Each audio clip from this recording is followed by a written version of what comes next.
Welcome to the podcast. It's the magical holidays.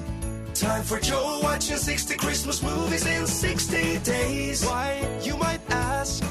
Because it sounds like a crazy task to be watching 60 Christmas movies in 60 days. It'll be struggle, no I won't lie. By the halfway point I will lose my mind, but with your support I'm gonna be fine. So let's have a blast on this Christmas time. Join me now and let's find out about today's Christmas movie. Was it good or bad? Happy or sad? Is there another dead mom and dad? Let's get to it with no delay. It's your old pal Joe and he's happy to say welcome to Joe watches 60 Christmas movies in 60 days. How's it going, everybody? It's me, it's your old pal Joe, and I know I sound different. Trust me, I don't want to sound this way, but here we are. The reason I sound different is because I'm recording this episode, or at least this portion of this episode, differently than I normally would. I just got done with a massive recording session. I recorded 4 episodes in a row. And I'm back in the editing bay. I've loaded up the files to edit the podcast, and I realized something has gone wrong with the very first episode I recorded. It's very frustrating. Here's what happened. Normally, when I'm recording an episode, if there's some loud background sound or something else that's going on that I don't want to be included, I can do one of 2 things. One, I can just let it happen and then make a note in my book that I keep when I screw things up. Like, oh, I misread my notes here. Let's correct it. Let's cut this part out. And I'll write down the time of when I screwed something up. Well, in this case, there was a loud background sound. So I paused the recording so that the large background sound wouldn't be caught. Unfortunately, I did not restart the recording for about 8 to 10 minutes. So I'm in the editing suite. I'm at my desk. I'm not in an editing suite. I'm at my desk. I load up the file. I hear basically the end of my introduction, or close to it. And then suddenly they arrive at a pub. And I thought, oh, Jesus, of course. So I can't let this get in the way of finishing up this episode. So I'm in my room, my office, and I'm going to just record it directly to my phone. It's not going to sound as good. I have to get past that. Imperfection is the enemy of progress. So let's just not worry about it. We'll just move on. So this is episode 35 of Joe Watches 60 Christmas Movies in 60 Days. Welcome aboard to this very unorthodox episode. Before we get talking about the movie, let's talk about my sponsor. Of course, my good friends over at Third Eye Comics. Third Eye Comics, you can visit them at any of their major locations in the DC, Maryland, and Virginia area, or you can visit them online at shop.thirdeyecomics.com. They are the big-time sponsor for Season 4. If not for them, Season 4 wouldn't have occurred. So I'm really appreciative of them. So please support them at shop.thirdeyecomics.com for all of your Christmas gift needs. Not all of them. If you need like a candle, I don't know if they have it. Although they might have a candle, you should take a look. If you need a shirt, they have shirts. If you need underwear, I don't think they carry underwear. So not all of your Christmas gift needs, just maybe some of them. Let's talk about this movie. Today's movie, I've already talked about this. This is absurd. Today's movie is a very English Christmas. As I say in my notes, I don't know how to describe things anymore. And it's because the opening of this movie just dropped a ton of information on me, and I just had to get through it. So basically, this movie's about 2 sisters, one of whom lives in America. Her name is Emma, and one of whom lives in England. Her name is Amy. They are sisters, but they come from different mothers. What happened was there was a British man who came to America, met Emma's mom, they got married, they had a kid, that's Emma. Then they got divorced, everything's fine, the families are cool. And then he went back to England and he met another woman and he had 2 kids, one of whom is Amy. Now the thing is, despite the fact that these are from like separate families, separated by over a country's width apart, they are still very close and everybody's copacetic. So the movie starts with Amy calling Emma with some big news in her life. First of all, it's below freezing in England, and she's not happy about it. Secondly, she's getting married. Her boyfriend Harry finally proposed. Well, she didn't say finally. And they're getting married on Christmas Eve. So then I thought, well, Christmas Eve, either that's very soon or very far away, depending on when this movie takes place. Well, it turns out it's very soon because Christmas Eve is only 2 weeks away. Emma needs Amy, who is an event planner, an event coordinator. She needs Amy to come to the wedding, both because she wants her sister at the wedding, but also because she wants her help as an event coordinator. Emma is very happy for her sister, but she's also confused. Haven't you and Harry only been dating a year? Emma says, yes, but we're in love. Anyway, after much thinking, Emma agrees to help. We cut to later in the day. Emma's mom stops by, and Emma immediately starts bitching about how much work she has. She woke up to 300 emails today. She complains about that a few times and then starts complaining about the fact that she has to tell all of these clients. I don't know if the implication here is that she has 300 clients or what. She has to tell all of these clients that she's abandoning them for a couple of weeks because her sister's getting married. And the thing is, her mom is not, she works with her in this event planning business, but she's not thinking about any of that. She hears that her daughter's sister, stepsister, or whatever you want to call it, that she's getting married, and that's all. She's just happy for her. Oh, Amy's getting married? That's wonderful. All the while, Emma is just there complaining about how this affects her life.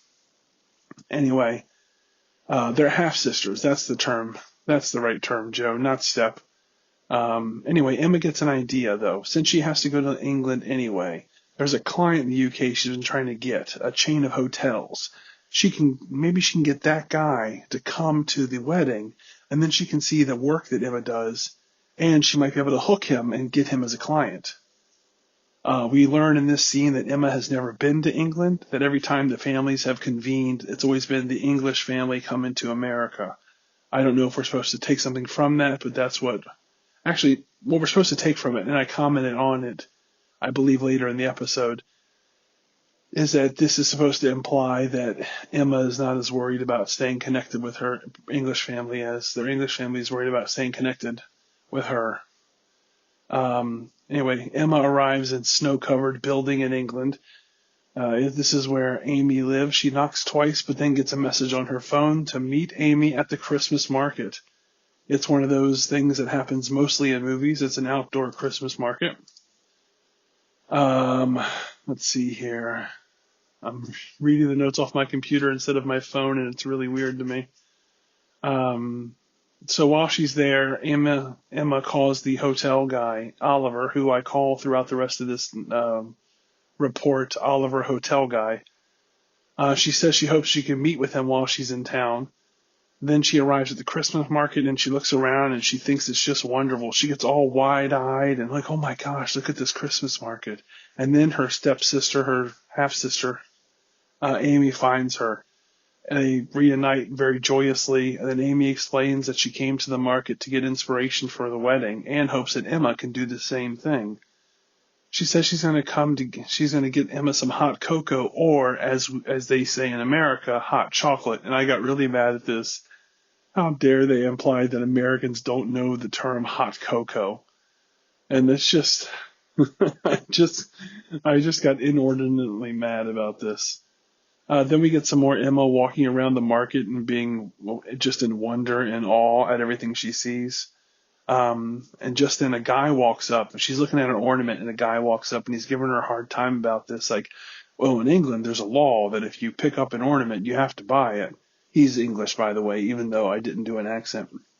But he's just messing with her. He's just giving her a hard time. And then we find out that she's actually in Amy's stall, and the guy that she's talking to is Dylan, Amy's business partner. He is there to deliver the hot cocoa, or hot chocolate for Americans, that Amy was going to get for Emma, but she got tied up doing something else. Emma takes the mug of hot cocoa, looks at it with its big tower of whipped cream, and says, "Does Amy want me to have a heart attack?" And I thought at this point this movie was going to be terrible. Thankfully, it wasn't terrible. But it's just so weird that this character I don't know where we're supposed to take, what we're supposed to take from that reaction. She sees a mug of hot cocoa. She didn't protest getting it. But when she gets the mug of hot cocoa, she sees the whipped cream and she's like, this is going to give me a heart attack. What is that even supposed to mean? What are we supposed to take from this? Anyway, we jump ahead to Amy and her fiance. I don't know why I said it that way. Her fiance, Harry, telling the story of how they got engaged to Emma. Apparently he asked at the Eiffel Tower. They described their ideal wedding. Beautiful, but intimate. Something really special, like if you could bottle up the magic and spirit of Christmas and sprinkle it on everything. We also learned that Dylan is going to be Harry's best man, Dylan, the guy from the holiday market. Eventually, Harry leaves and the sisters get real with one another. Emma asks if it isn't too soon. You're only 26 and it feels like you're rushing into this. She needs to be sure Amy isn't going into this for the wrong reasons. Amy says she loves Harry so much and she can't wait to spend the rest of her life with her. Oh, and she's pregnant. Emma isn't sure how to react. She says she knows Amy has wanted to be a mom her whole life. And I just thought, she's 26. Like, what does that even mean? I've always wanted to be a mom. When I was a kid, I wanted to be a Jedi. That doesn't mean I get to be a Jedi or I'm making that decision to be I know it's a silly comparison. It's just so funny to me that this 26-year-old, I know you've always wanted to be a mom. Anyway, Amy asks Emma to keep it under wraps. Mom and Dad don't know yet. Emma makes a face at this request, but agrees to do so. The next morning, Emma comes out to the kitchen and finds a breakfast waiting for her. It's an English standard breakfast. And if you're not sure what that is, you can just look up English breakfast and you'll see what was waiting for Emma when she came out that morning. There's a note from Amy saying she had to head out to the stall at the market to do some business. Emma doesn't want food, though. She looks for coffee instead, and where she finds a jar where the coffee should be, instead she finds a note saying that here we eat actual food. Now, I don't know whether she means in Amy's household or if she means in all of England, but apparently coffee is not a good substitute there. We see Emma trying her food, but we never get a reaction. We cut to her arriving at the holiday market. She immediately gives Dylan a hard time, and he's all, I don't have time for this. But then he makes fun of her clothes, saying that she looks like a kid made to dress warmly by her parents. Anyway, they're bickering, which means they must really be into one another. Since Dylan is the best man, he's on hand to help Emma plan the wedding. And she says, well, if that's the case, I need your help now. First, we need to tie down the venue. Then we need to get the invites to go out the next day. Then they need to figure out the food. And then she rattles off like 5 more things. Dylan says none of that is what Amy and Harry want. It's all very soulless. And I don't know what's soulless about these things. What's soulless about finding a venue for the wedding? I suspect he's talking about the other things that she said that I didn't write down, but it was still funny. They head off to look for locations. They arrive at one location. Guess what? It's perfect. We find out Dylan's parents own the location. We'll get more into them owning this location later. And now I'm going to take you back to my pre-recorded comments from earlier in the day. Thank you for your patience with this subpar quality. Have a good day. Now we're over at the pub where Amy will be seeing her dad and Lucy. Okay, so this is the rest of her family. So her dad, as I mentioned, got remarried. And so not only does he have Amy as a daughter, he had a second daughter named Lucy, who's like 9 or so. So that's where the whole family's going to get together at this pub later that night. The daughter, as I mentioned, she's 9 or 10 or so. She's very cute. The dad is touched to have all of his daughters together in one place. The little girl asks why Emma hasn't ever visited England before. Emma's not really sure what to say, but then goes with her business being really busy sometimes. The next morning, Emma and Amy have breakfast together. They make plans for the day. Cut to Emma and Dylan decorating the wedding venue. He asks why they've never met before since he's best friends with Harry. And I'm like, what do you mean? What do you mean? Why haven't you met before? The idea here is that we're supposed to judge Emma for not visiting England, right? You get where we're going with that. We need to judge her for not visiting England, for putting, other things before her family. Well, Harry has only been dating Amy for a year. And Dylan is Harry's best friend. So there's a likelihood, if not 100% certainty, that Dylan wasn't around a year and a half ago. So the reason why you haven't met them is because, motherfucker, you just got here. There are better ways to paint a character a certain way than dumb stuff like this. But this gives him a chance to talk about how family is the most important thing and you should never put anything before family. And we're going to find out that he's really sad about all of this. He's very stern about all of this because his parents passed away. And he's very, he's feeling that loss. And so this is his opportunity to judge / advise someone in how they should behave. We get more planning, and then we learn about Dylan's role in Amy's business. He loves arts and crafts, but he's just not very good at it. He helps Amy. He runs the whole market, in fact. He loves giving the community a chance to connect via the market. His problem is he's very shy when it comes to customers. Now, when we met Dylan, he was outwardly giving Emma a hard time about an ornament she was holding. It was a joke about how in England, if you pick it up, you have to buy it, and she was thrown off by that. You know who doesn't do that? Shy people. We get a selling montage where Amy sells ornaments that she's made, and then Emma and Dylan show up. Emma mentions it's invite day tomorrow. Wait a second. Aren't they mailing the invitations the next day? They said the next day earlier, and it's been more than one day. So this should have been, this day should have been invite day. Sure enough, we cut to Dylan and Emma making invitations. Dylan isn't happy with what Emma is making and gets the idea into the bringing in other... my notes are terrible. I'm sorry, everybody. And gets the idea of bringing in other people to give ideas about what the invitations should look like. We jump ahead to the invitations being mailed, and we see Emma has mailed at least one to Oliver Hotel Guy. Later that night, Emma, Dylan, and Amy play a game. They call it the name game, but it's just charades. The next day, Emma arrives at the market and finds only Dylan at the stall. She finds out everyone is out planning the Christmas market talent show. Emma wants to help out, but Dylan says it's only for people in the village. Emma feels bad. This storyline about the talent show only being for people in the village makes no sense. It comes up 3 times in short order where Emma's like, oh, I could help you with that because she's an events coordinator, an event planner. That's the other word I was trying to think of earlier. And Dylan's like, I'm sorry, I wish we could, but it's only for the people in the village. And then eventually she just does help. She just does. And it's no big deal. So I don't know what the hell's going on with that. They mentioned something about sorting the invitations, and I'm like, what the fuck? I've seen you mail them. I don't know what's happening with that. Then they talk about what kind of wedding cake should be. Emma finds out chocolate cake is Harry's favorite, so they'll probably go with something along those lines. We see Emma and Dylan walk through town and run into an old friend of Dylan's. They chat for a bit. And then we cut to Emma and Amy hanging out. Emma asks what the deal is with Dylan. He's so hard to read. Is he a jerk or a nice guy? Amy says Dylan's ancestors helped found the village. Since then, his family has always tried to take the lead in village matters and help out when people need it. His parents died about 5 years ago. He tried to keep up with all the old tasks that his family did. But there's just not as many people, and it's starting to wear on him. Amy doesn't think his heart is in it anymore. Cut to the next day. Emma joins Dylan in decorating the venue. Again, this place is never going to get finished decorating. She mentions how Amy told her about his parents. She wants to make sure he's okay with the wedding venue taking place there, since it was apparently a place his parents owned, if not their home altogether. He says it's fine. She isn't sure if that's true. He says he really is okay with it. It's helping him to let go of the place as being attached to his parents. She accepts this as an answer. Then we get a decorating montage. Cut to the two of them at the pub.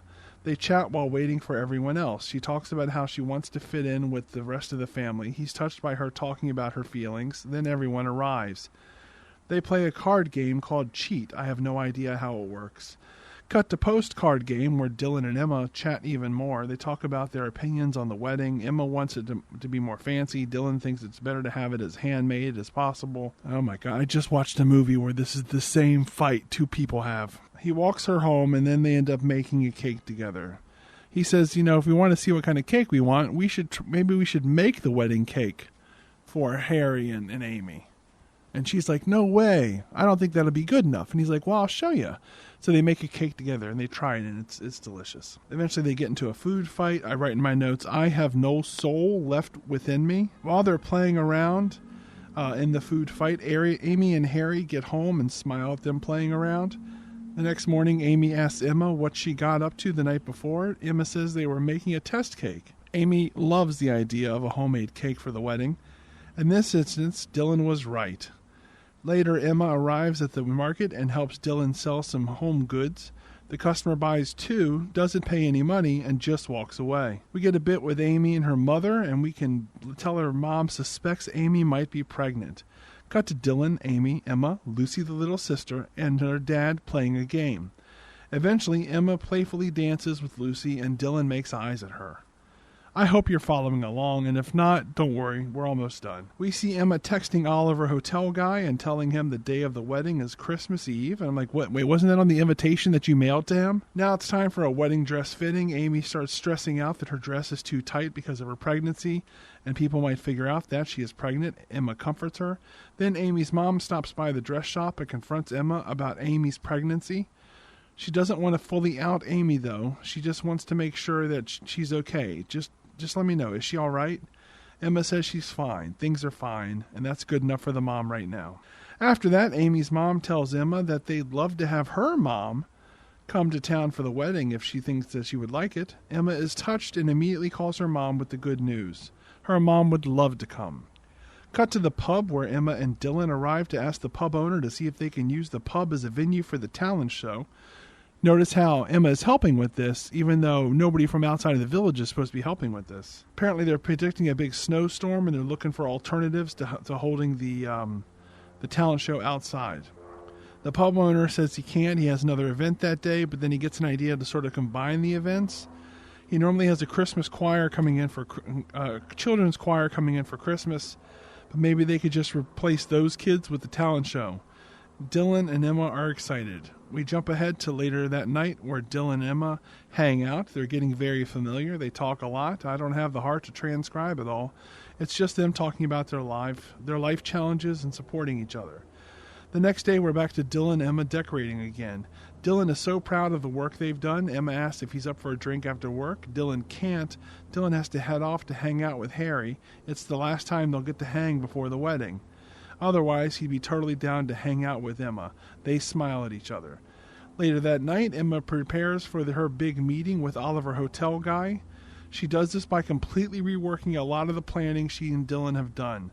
The next day, she shows off her work to Amy. Amy doesn't like it. Dylan sees the work and feels betrayed by the changes that were made. He walks away very sad and angry, probably, also angry. She catches up with him and explains how this was because of this guy, Oliver hotel guy, who's going to be coming, and she wants to book him as a client. And he's like, wait, you're only helping your sister plan her wedding because you want to get a client out of it? And she goes, no, that was just a part of it. And she feels bad. It's like suddenly seeing how screwed up it is. She's using her sister's wedding as an opportunity to get work.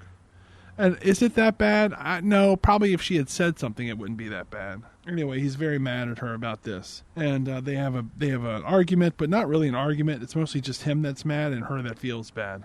That night, Amy tries to make Emma feel better about what Dylan said to her, but then Emma tells Amy about Oliver hotel guy. Amy forgives her. She tells her Emma needs to make things right with Dylan, though. Emma agrees.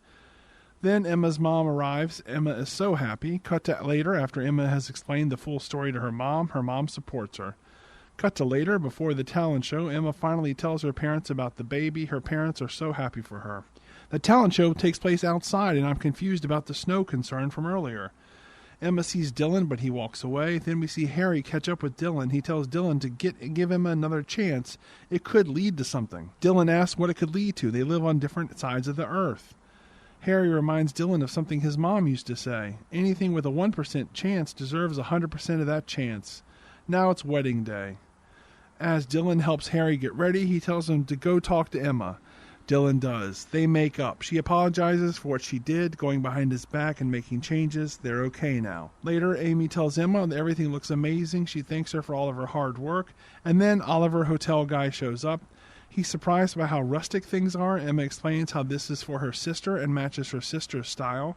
He thinks it's all remarkable. He then leaves before the ceremony because it's Christmas Eve after all, and he has to go see his family. Then the wedding starts. Both Amy and Harry read their vows. They're very nice. And now it's after the wedding. Emma and Dylan dance. They talk about what each location has, England versus Los Angeles, and then they kiss, and that's the end of the movie. One of my favorite things about these movies is when they have big topics that have to be discussed. Like, okay, she lives in Los Angeles. I live in England. How could a relationship ever work between us? And it's very easy just to hand wave it away and say like, oh, we'll figure it out.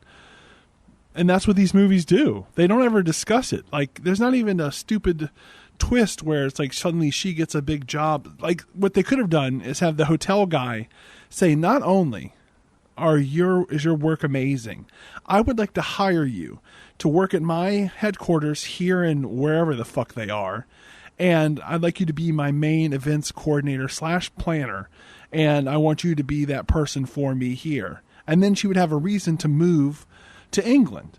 Granted, that would leave her mom all by herself, and they did the business together, but you get what I'm saying. They could have found a way to make it work. Instead, they just don't discuss how hard it's going to be for these two people to be together. Anyway, that's the end of the movie.